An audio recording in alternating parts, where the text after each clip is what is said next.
Lorsqu'on parle du syndrome lésionnel, on parle d'un syndrome sous-lésionnel aussi, qui veut dire l'ensemble des lésions dues à la compression médulaire. C'est un ensemble de symptômes traduisant l'isolement et l'autonomisation du segment inférieur de la moelle en dessous de la lésion médulaire. C'est-à-dire que lorsqu'on dit en dessous, c'est-à-dire qu'il y a une ligne qui va se tracer, signant ainsi l'apparition d'un syndrome pyramidal, bilatéral. Syndrome pyramidal, ça veut dire en général une limitation ou une atteinte de la voie pyramidale qui concerne la voie de la motricité chez l'être humain, avec une paraparésie et une paraplégie parfois. Lorsqu'on dit para, ça veut dire le membre inférieur, ou lorsqu'on dit parésie, ça veut dire une paralysie légère, une paralysie incomplète. Et lorsqu'on dit tétraplégie, ça veut dire qu'il atteint les 4 membres, 2 membres supérieurs et les 2 membres inférieurs. Donc, dans ce contexte, la paraparésie et la paraplégie et le spasmodique, à l'encontre de la paraplégie ou la paraparésie flasque, dans le membre est mou, on ressent qu'il est libre, il est facilement manipulable, c'est-à-dire qu'on peut réaliser des mobilisations passives facilement, alors que dans la paraparésie ou la paraplégie spasmodique, lors de la mobilisation passive du membre, on ressent une contracture musculaire forte à cause bien sûr de la compression, ainsi que de troubles sensitifs. Notamment le syndrome pyramidal peut être tout d'abord accentué ou il peut apparaître sous forme de claudication médulaire intermittente, ça veut dire des claudications, une diminution du périmètre de la marche et des réflexes ostéotendineux vifs ainsi qu'un signe de Babinski positif. D'accord ? Douleurs sensitives qui peuvent être en rapport avec des paresthésies ou des douleurs et une hypo ou anesthésie à tous les modes avec un niveau supérieur net, c'est-à-dire qu'il y a une limite de l'anesthésie, ainsi que des troubles sphinctériens, mais il survient, urinaire ou anal, survient dans un contexte tardif. D'accord ? Donc, on continue avec la nature ou le segment de la lésion va définir le retentissement. Lorsque la compression est au niveau C1, C3, en général une paralysie des muscles respiratoires. Entre C3 et C4 sont des branches cervicales du rachis, une paralysie phrénique. Entre C5 et D1, des signes radiculaires aux membres supérieurs.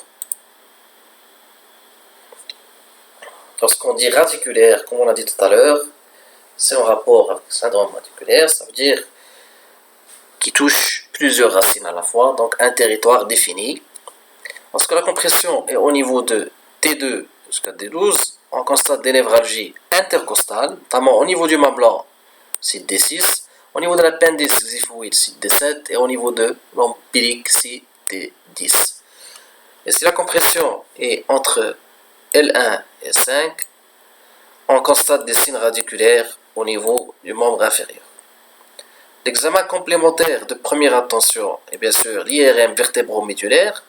Devant toute suspicion de compression médulaire, il faut le réaliser systématiquement pour visualiser la lésion, le siège ainsi que l'extension.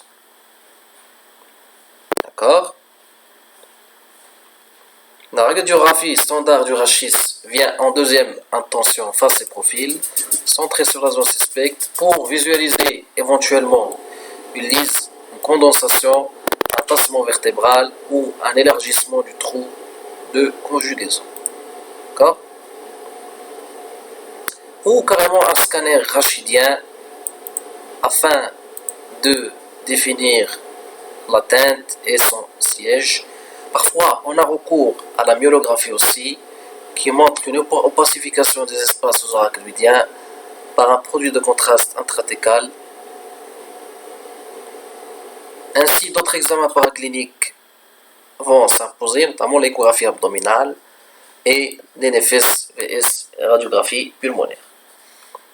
On passe aux étiologies de la compression médulaire. Il faut bien sûr distinguer les étiologies extradurales, intradurales extramédulaires et intramédulaires.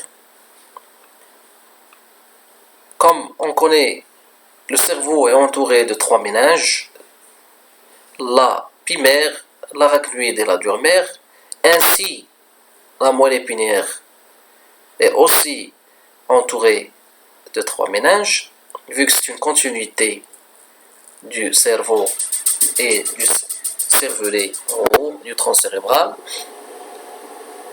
Ainsi, on aura la moelle épinière, ou l'espace médulaire, qui est entouré par la pimère, ainsi que l'arachnoïde et carrément, et dans la partie externe, on a la durmère. Lorsque la lésion survient dans l'espace extradural, c'est-à-dire ici, aussi, ou épidural, ici, épidural ici, pardon,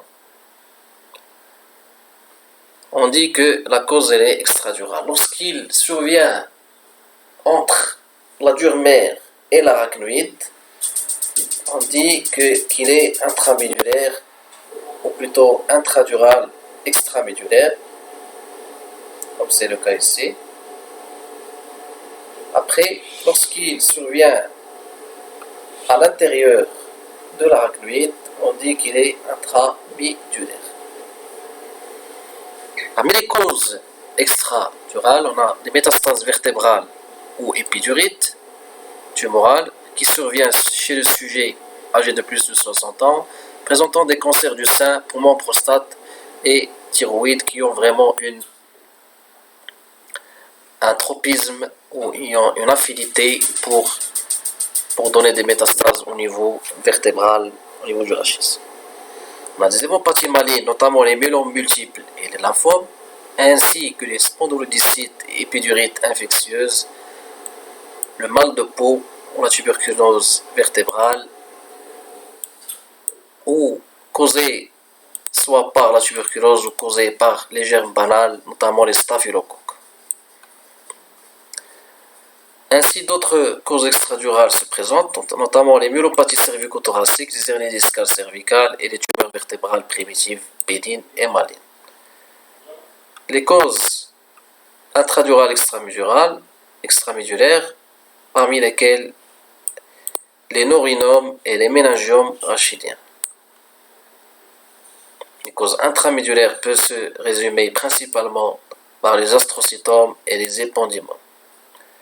Principe thérapeutique a pour but de décomprimer la moelle épinière, de soulager le malade et d'éviter les complications grâce à des moyens essentiellement médicaux, des antalgiques pour réduire la douleur, des anti-inflammatoires pour diminuer et des corticoïdes pour diminuer les processus inflammatoires, des antibiotiques pour prévenir ou pour guérir les compressions d'origine bactérienne et les HBPM pour lutter contre l'alitement et l'installation d'une embolie pulmonaire ultérieure. Et une rééducation ainsi s'impose, ainsi qu'une radiothérapie et une chimiothérapie s'il y a un processus tumoral ou métastase vertébrale. La chirurgie est aussi pratiquée par voie antérieure pour soulager la compression ou par voie postérieure ou par voie combinée, une laminectomie, une corporectomie, plus ou moins ostéosynthèse. Pour les gens qui ne la connaissent pas, la laminectomie est une opération chirurgicale qui vise bien sûr à supprimer une ou plusieurs lames vertébrales afin de soulager le patient, ou la corporectomie, ça veut dire l'ablation complète du corps vertébral parfois s'impose afin de permettre le soulagement du patient. L'évolution elle est spontanée par aggravation neurologique et le pronostic dépend de l'étiologie et délai diagnostique et thérapeutique. Conclusion, la compression médulaire lente et fréquente, il survient chez tous les âges. Le diagnostic clinique présente une richesse sémiologique. Pour définir l'étiologie, on procède à l'imagerie et il faut retenir en esprit que toute compression médulaire est une urgence diagnostique et thérapeutique. Merci pour votre attention.